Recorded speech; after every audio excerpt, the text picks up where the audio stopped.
Mudanças na escalação do São Paulo para pegar o Grêmio, são duas delas, a gente vai falar bastante sobre essas duas alterações.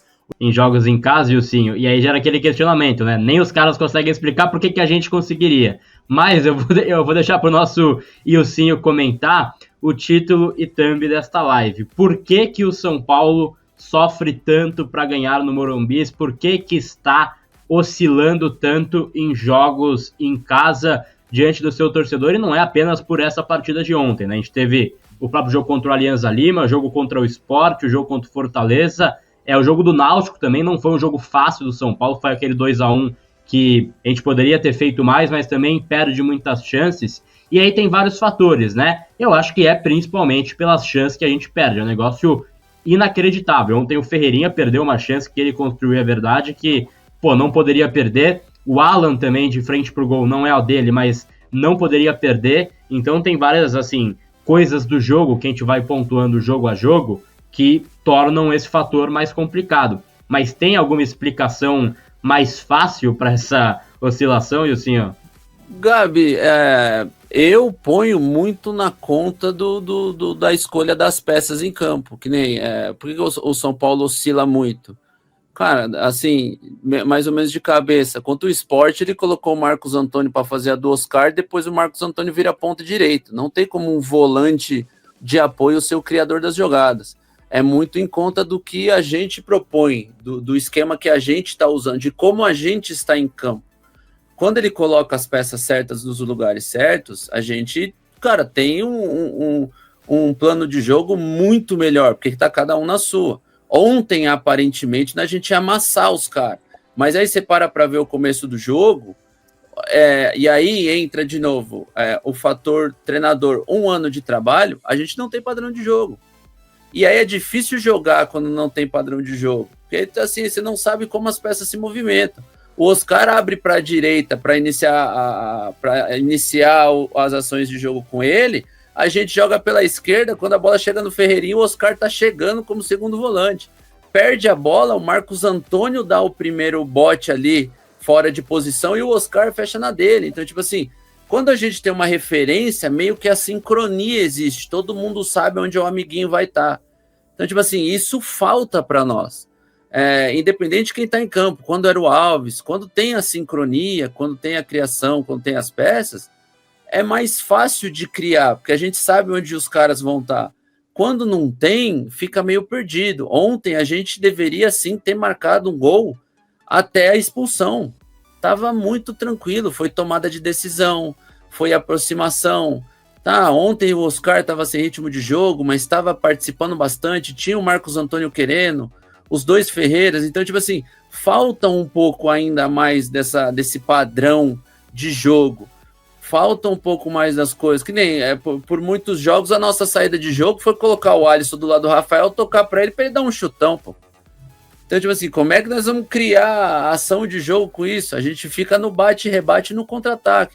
Contra o Palmeiras, a gente criou 2 chances em roubada de bola de contra-ataque, erro dos caras, onde eles forçaram. Contra o Fortaleza em casa, o Ferreirinha já era para ter feito o gol antes do pênalti e perde a chance de fazer o gol, sofre o pênalti e perde o pênalti. Então, é uma situação ou outra. Tipo, aí me pega um pouco o Oscar falando, não, a gente criou bastante. Criou bastante? Não vejo tanta criação assim, sabe? Eu vejo jogadores de qualidade em pouco que na maioria das vezes, tipo assim, ficam correndo errado, batendo cabeça, enfim, falta um pouco mais de padrão e isso me assusta. Então são várias coisas que a gente traz, a escolha das peças em campo, a escolha do esquema tático que fortaleçam essas peças. Vamos supor, ontem o Marcos Antônio joga muito, só que pega o Marcos Antônio contra o Palmeiras no sábado, fala assim, lá ele não jogou nada. Não é que lá ele não jogou nada, o nível de enfrentamento é outro e ele tá exposto como o primeiro volante tendo que dar bote nos caras, e não é a dele. Então, assim, se você pega um jogador que joga muito, mas tira ele de característica, ele não vai jogar nada. Você pega o Cedric, que é um bom lateral, que ele faz o simples bem feito, põe ele de ponta, ele não vai jogar. Então, tipo assim, são várias coisas que vêm acontecendo nesse 1 ano que a gente vem observando e, tipo assim, não muda. Mas a gente tem aquela esperança ainda de encontrar o melhor, como que eu posso dizer? a melhor formação dentro de campo. Lucas, Ferreira, aí tem o Ferreirinha, agora tem o Luca, que, pô, depois de ontem, provavelmente ele vai ganhar mais minutos. O Lucas, que agora a gente não sabe mais quando ele volta. O André, que tá entrando no modo Caleri, de tanto ser exigido em briga, ele pode perder rendimento. E jogando todo o jogo, vai ficando desgastado. O Alisson também. O Alisson pode ter escolhido dar o carrinho ontem, porque ele tá 15, 16 jogos seguidos. Não, então vai descansar agora. Então ele estava sem perna. Não, agora quem descansa é o Marcos Antônio, não é? Não, vai descansar no jogo contra então, mas ele tem mais um do Brasileiro e o Náutico ainda. Ele tem mais 2 ainda. Não, ele tem mais um do Brasileiro ainda antes do Tadjeres, eu acho. Tem mais 3 que ele pode bater 19 jogos seguidos. Então os caras vão perdendo rendimento. Então, tipo, é uma série de fatores ali que aos poucos eu acho que poderia ter uma visão melhor ali de escolha de peças, escolha de estratégia. Então, mas isso é o que eu acho, né? Isso é a minha maneira de ver. Tem uma galera aí que acha que tá tudo certo. Exato. Para fechar, queria perguntar pro nosso querido Renan também, né? Por que ele acha que São Paulo vem sofrendo tanto para ganhar em casa, para ganhar no Morumbis? E aí a gente vai ler as mensagens da galera. Renanzão. É um pouquinho de tudo isso que o Ilcinho falou, né?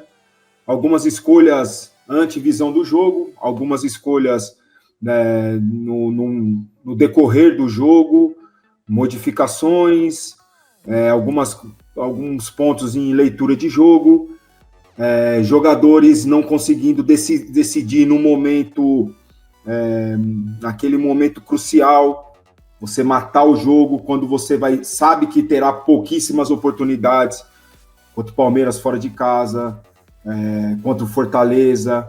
E uma coisa que me incomoda muito, e quem me acompanha aqui sabe o quanto que eu falo da questão da bola parada defensiva. E mais uma vez, ontem a gente sofreu um gol de bola parada, né?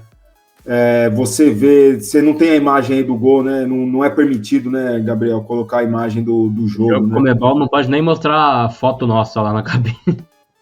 Então, cara,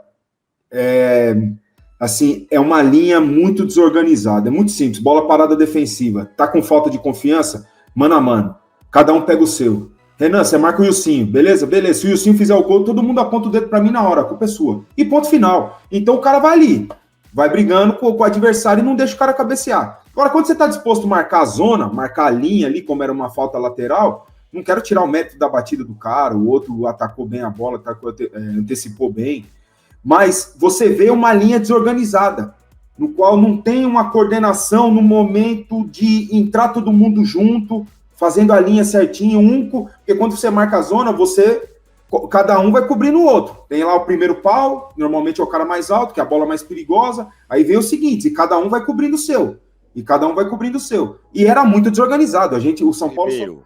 São Paulo e Grêmio, o Lucas Moura não joga, o São Paulo vai treinar até no dia do jogo, né? No caso, neste sábado, porque tá todo mundo muito cansado depois do esforço de ter jogado com 1 a menos desde os 15 do primeiro tempo, contra o Libertad, certo? Certo, Tironi. Fator Alisson, fator expulsão do Alisson, né? Isso. Que permitiu que o time se prejudicasse contra o Libertad e na partida seguinte, né? Lembrando que o Grêmio jogou na terça, né? O São Paulo na quarta. O Grêmio jogou pela Sul-Americana, empatou com o Godoy Cruz, da Argentina também. Empate em casa. E é isso. O Lucas Moura, a situação foi atualizada agora todo mundo, né? Sobretudo pelo Moisés Cunha, especialista no joelho, que o atendeu, né? Que já fui no Moisés Cunha também, viu? Foi para cuidar do joelho? Para cuidar do joelho.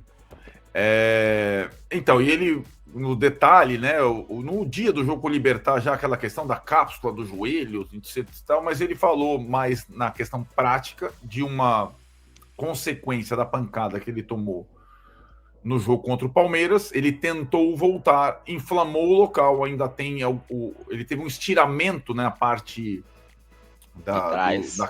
de trás do joelho, por isso que ele fala cápsula e tudo mais. E esse estiramento ainda não foi completamente cicatrizado, então ele voltou, mas voltou a sentir também com qualquer impacto que ele tivesse, né?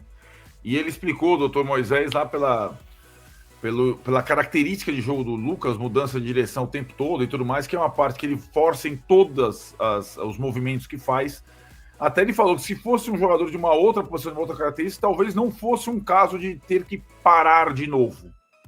De ter que conviver com a dor e uma dor controlada, dependendo do movimento que você faz. Foi mais ou menos o que ele explicou. Sei lá, fosse essa lesão do Oscar, possivelmente ele não precisasse parar de novo até desinflamar completamente o local, até cicatrizar completamente esse estiramento, né? Mas, colocado isso, ele só volta depois do Mundial de Clubes. Se ele voltar imediatamente depois do Mundial de Clubes, já é uma questão. Ele falou, não menos de 2 meses. E 2 meses, a partir de agora, é o período justamente para o São Paulo retomar as atividades. Jogo contra o Flamengo, lá no Maracanã. No Maracanã. Depois Exato. do Mundial de Clubes. Espero que o Lucas esteja pronto lá. Então, na maratona de 20 jogos, ainda faltam 6. O São Paulo não terá Lucas nessas 6 partidas. E praticamente não teve Lucas nessas 20 partidas. Isso. Esse ano o Lucas jogou muito pouco, né? Jogou no Paulista, se machucou na semifinal, não voltou, jogou meio jogo lá contra o Allianz, contra o Palmeiras no Allianz, e daí em diante só departamento médico. Muito bem, a gente vai falar agora então do possível time que vai entrar em campo, porque como o Orlando falou, né, tá todo mundo meio machucado não, muito cansado, e o jogo não dá para rifar, né? É melhor, como diz o Arnaldo, rifar na terça-feira rifar não, né? Poupar na terça-feira contra o Náutico, como é Copa do Brasil, eliminatória, enfim. O São Paulo tá bem encalacrado, mas quem não tá encalacrado, Arnaldo, vamos lá. O São Paulo tá precisando de um Tadala natural para ver se dá um up no seu desempenho no Brasileiro. E em casa, sobretudo. Em casa, sobretudo. Só que é isso que você falou, né? Jogou quarta-feira, se esfolou, jogou com um a menos, teve que se matou em campo e tal. Quem será que vai para campo? Será que o Luca vai ter chance, por exemplo, agora que é a sensação do time? E aí? Eu acho que alguns minutos, vai provavelmente. Para começar jogando, acho um pouco difícil, né? O Nino jogou 10 minutos, fez um golaço, mas a gente até estava notando no estádio, né? Quando ele ainda, nos choques, nas trombadas, ainda está se situando, né? No jogo dos adultos, né? O fato é que, Tironi, contra o Libertad, 2 jogadores saíram por contusão, em tese, por dores. Isso. O Juan no intervalo e o Ferreirinha, né? Porque a gente nunca sabe a questão do Ferreirinha, porque ele sempre pede substituição meio com depois de perder um gol. Também. Também. Também, mas assim, ele não teve lesões nesse período, mas aliás são 2 caras que vêm, esses 2, o Alisson também que foi expulso, talvez os 3 que mais em sequência viessem jogando, né? Tem isso também, né? O mais deles, né? O Alisson não jogou nada, jogou só 15 minutos. Já no deu treino pra descansar, da né? sexta, Vamos combinar. Deu pra dar uma descansadinha. Sim, no treino da sexta, que não serviu para nada, o São Paulo, o Zubeldia não conseguiu reunir 11 jogadores, fazer o treino de bola parada, por isso o treino no sábado. No treino na sexta não foram a campo o Juan e o Ferreirinha, dos que estavam jogando contra o Libertad. Eles não estão fora do jogo, mas também não treinaram. Exatamente. E aí, né, o Juan, eu acho que seria uma besteira forçar, né? O Arboleda já voltou, né? O Arboleda jogou o segundo tempo, e poderia ser uma opção clara aí pro Juan. Em relação ao Ferreirinha, aí é mais difícil, não tem Lucas. Não tem muito. Aí é o Luca, né? Mas começar jogando. Pois é. Não dá, né? Aí Ferreirão joga na esquerda? Não pode jogar. Não, mas daí quando na direita, o Cedric, pra galera. Mas aliás, o Cedric seria o outro que, mesmo estando presente no treino da sexta, saiu morto. Saiu morto. Inclusive caiu de Eu acho até mais provável jogar o Ferrarese como lateral o tempo todo e não o Cedric, desde que o São Paulo tenha os 2 pontas. O Ferreirão e o Ferreirinha. E mudar o sistema. Essa é a questão, né? Já teve um outro jogo que o Alves jogou na ponta e não funcionou muito. Não funcionou. Foi contra o Náutico, foi isso? Foi, exatamente. Isso mesmo. Com o Luciano de 10, né? E o Luciano? É engraçado, né? Porque a gente fala, não, esse não tem, esse não tem, mas aí, bom, não tem o Luciano, mas daí o Luciano ia fazer o quê? Como que ele podia jogar, né? Pois é, né? Aí teria que. Aí tá, isso eu tô falando, mudar o sistema, jogar com 4 no meio. Não tem tempo pra treinar essa pentida dessa alternativa, né? Botar o, sei lá, o Alisson, Pablo e Marcos Antônio, Alisson, Bobadilho e Marcos Antônio. Enfim, então fica essa situação de cobertor muito curto do meio pra frente, né? Tem sido assim. E acho que o Zubeldia talvez espere até pelos últimos anos, pela recuperação do Ferreirinha para fazer o time que vem jogando relativamente bem.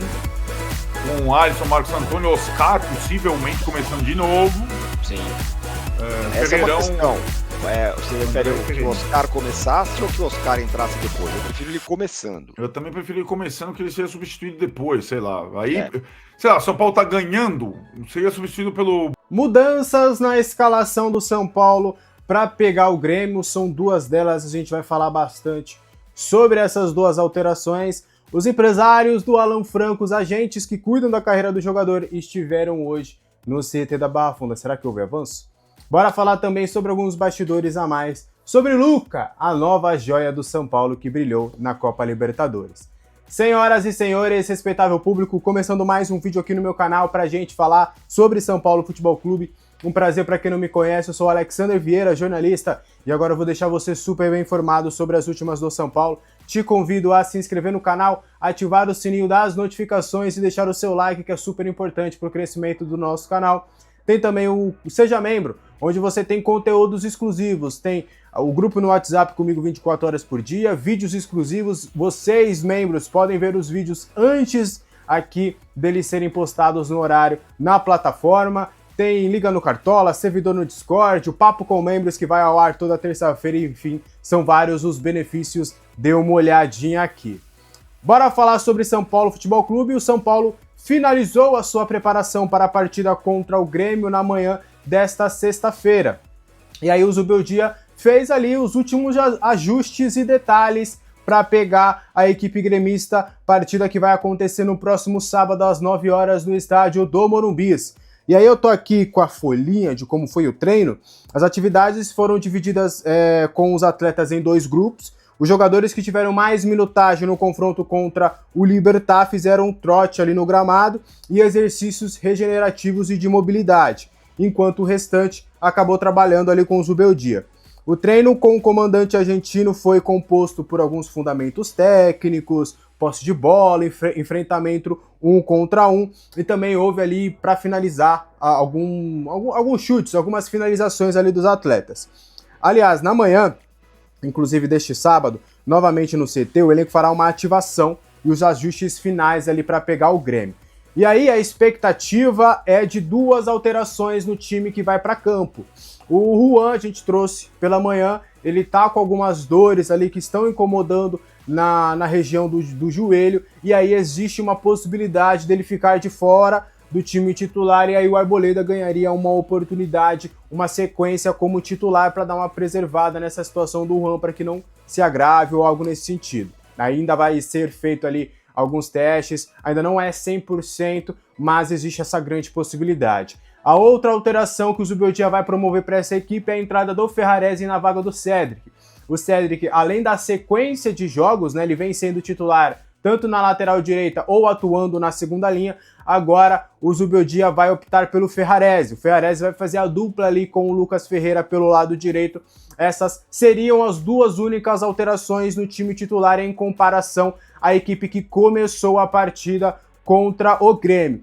Então aí no sábado pela manhã vão ser feitos ali alguns ajustes, bem pequenos mesmo. O treinamento principal acabou sendo, né, na quinta e na sexta, e aí agora vai ter alguns refinos ali no sábado, aquele treino onde o Zubeldia faz ali, que antecede algumas partidas no período noturno, e aí a expectativa é dele alinhar esses últimos ajustes ali com bola parada, inclusive, para aí já fechar ali a preparação realmente para pegar o Grêmio. Qual que é o seu palpite para essa partida? O Grêmio que vem mal. O Grêmio, se eu não me engano, ganhou apenas uma das 10 últimas partidas em que acabou disputando. Então as coisas não tão boas lá. Teve troca no comando recentemente. O Mano Menezes agora é o técnico da equipe. O Quinteiros tinha feito um trabalho que não convenceu ali no início do ano, nem no Gauchão e nem no Brasileirão. e aí agora o Grêmio tenta aí a recuperação contra o São Paulo, a gente espera que não, né? Que o São Paulo conquiste finalmente os 3 pontos para dar uma tranquilidade maior ali dentro do Campeonato Brasileiro. O São Paulo é o 16º colocado, então o São Paulo precisa de uma atenção ali bem grande em relação à sua situação no Campeonato Brasileiro. Bora continuar trazendo mais informações? Os empresários do Alan Franco estiveram no CT da Barra Funda nesta sexta-feira e trataram de algumas questões em relação à sua renovação de contrato. A gente já vem falando para vocês há um bom tempo que já existem conversas em andamento entre o staff do Alan Franco e o São Paulo para o reajuste salarial do Alan Franco. Ainda existem alguns pequenos detalhes, existiam, para falar a verdade, alguns detalhes em relação ao salário, ao aumento que ele vai ter, que será maior do que 50%. Existia também uma questão de tempo de contrato, 2027, 28 e 29, e aí nesses quesitos agora já há um avanço. O que pega neste momento ainda é uma dívida que o São Paulo tem com os agentes do Alan Franco, e aí nessa questão de luvas. O São Paulo está tentando entender como que vai funcionar a junção das luvas de contrato e também dessa dívida. Se coloca essa dívida junto com as luvas e dilui durante o novo contrato do Alan Franco, se o staff vai aceitar essas condições, lembrando, o São Paulo tem as suas dificuldades e as suas limitações financeiras nesta temporada. Então, por conta disso, precisa-se de um alinhamento, de uma questão. E até por isso, houve essa reunião na sexta-feira, de acordo com o que eu conversei com algumas pessoas das duas partes, houve um avanço significativo nas tratativas ali do Alan Franco, e a expectativa, como a gente já vem falando há um tempo, é do Alan Franco assinar essa renovação contratual até o fim deste mês. O São Paulo não quer ir para o próximo mês de junho sem essa renovação contratual. E é importante sempre trazer, o Alan Franco ele quer permanecer no São Paulo, ele quer ficar, ele quer essa extensão. O que está pegando é o staff tentando as melhores condições possíveis, tanto para o alinhamento dessa dívida, quanto também para o Alan Franco, porque o Alan Franco provavelmente vai ter o seu último grande salário da carreira, o seu último grande contrato. É um jogador que já está chegando ali aos 30 anos de idade. Então é bem possível que esse seja esse último grande contrato. Então o staff do jogador tem tentado ali as melhores condições possíveis, mas repito, não está tão longe essa situação, é só realmente uma questão ali de alinhamento, de algumas questões a serem conversadas. Existe um otimismo muito grande das duas partes dessa renovação sair nas próximas semanas, nos próximos dias. E aí o São Paulo também não está temendo nesse momento a entrada de alguns rivais. O que pode acabar pegando é se vier alguma proposta relevante do futebol do exterior, mas o próprio staff do atleta entende que neste momento não vai chegar numa proposta, por exemplo, de uma equipe considerável grande na Europa, que o Alan Franco já talvez tenha passado até da idade em relação a isso, mesmo atuando em grande nível aqui no futebol brasileiro. O que poderia acontecer são mercados mais alternativos e até endinheirados, mas aí poderia se perder a competitividade. O Alan Franco ele tem o desejo, um sonho, a ambição de vestir as cores da sua seleção, e ele entende que jogando uma Copa Libertadores, jogando com a camisa do São Paulo no futebol brasileiro, que hoje é o principal centro da América do Sul, ele teria condições de conseguir realizar esse sonho e quem sabe até ele estar na próxima Copa do Mundo defendendo as cores de sua seleção. Então o Alan Franco, importante, ele quer permanecer e seu staff está tentando ali alinhar somente os melhores termos possíveis, tá? Pra gente fechar o vídeo de hoje, e antes, na verdade, de eu fechar o vídeo de hoje e falar um pouquinho sobre o Luca, te fazer um convite para amanhã, tá? Amanhã vai funcionar dessa forma a grade do canal, porque lembrando que tem jogo. Às 7 horas da manhã eu vou trazer um vídeo para trazer mais informações, inclusive sobre provável escalação. Vamos, meio-dia, tem vídeo exclusivo para os membros do canal. Vou conversar com os membros, a gente vai bater um papo com uma notícia exclusiva. Aí, como o jogo é só às 9, eu vou fazer vídeo às 5 horas, trazendo mais informações sobre o São Paulo. E aí, a partir das 7h40, anota aí, 7h40 da noite, estarei aqui ao vivo. Estaremos junto com a Rádio Futimais, diretamente do estádio do Morumbi, para a gente fazer o nosso pré-jogo, trazer informações, escalação e tudo mais. Depois do jogo, o juiz apitou, conta ali de 5 minutos até 10 minutos no máximo, teremos o nosso pós-jogo aqui no canal para a gente debater tudo o que aconteceu e a gente espera que os 3 pontos garantidos ali na bagagem, tá? Então essa é a programação do nosso canal aqui para esse sabadão. Bora continuar trazendo mais informação? Luca não foi uma surpresa tão grande ali nos bastidores do São Paulo. Por quê? O Luca, ele tem uma personalidade que foi bem interessante, a gente vai conversando com algumas pessoas e muitos ali não se surpreenderam com esse brilho do Luca. Por quê? Ele foi um jogador que chegou mais tarde, né? Ele chegou ali na semana do Sansão, inclusive foi relacionado para o Sansão, e aí ele impressionou muito o Zubeldia pela naturalidade com que ele encarou o elenco profissional. Porque é natural, né, quando o jogador sobe, ele dá aquela sentida, ele fica ali mais excluído, fica mais tímido e aos poucos vai se soltando. O Luca não, com uma naturalidade muito grande, encarou esse desafio do profissional. Ele é um menino que é muito sorridente, muito alegre, ele é muito menino mesmo, né? 17 anos, tá na cara isso, é o jogador mais jovem ali junto ao Igão desse elenco.